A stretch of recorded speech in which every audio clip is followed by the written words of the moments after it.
Welcome back, JA. Hello, hello. And um, ang topic natin today is about conversion tracking. So, ito yung bukod sa pagsiset up ng ads, basically lahat ng tungkol natin ito importante. Pero isa ito sa mga, para sa result, nandito na tayo sa kung gusto mong makakuha ng result sa Google Ads, bukod dun sa mga preparation at saka yung marunong kang mag-set up ng ads, kailangan marunong kang mag-set up ng conversion tracking or meron kang conversion tracking. Kasi gusto mong ma-measure yung actions ng mga target audience mo. Yan. Madaming din nakakaalam minsan yung mga client namin na hindi techie. Pag nire-report namin yung conversions. And so, nakakuha ka ng 10 conversions. And so, yung conversion, ito yung action na gusto mong i-take nila. So, for example, sa case ng Yandantes, ang conversion sa kanila is to book a trial lesson. Yun yung primary conversion nila.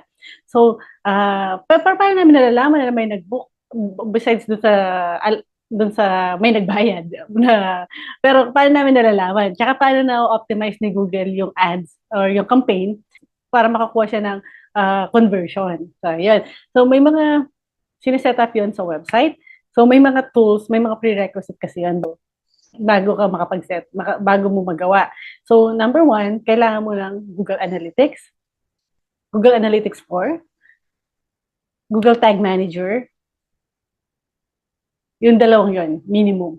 So, pag walang Google Tag Manager, pwede ba? Pwede. Kaya lang, makalat kasi yung code pag walang Google Tag Manager. So, ang purpose kasi is turuan ko kayo ng tama. So, tuturuan ko kayo ng tama, which is yung paggamit ng Google Tag Manager.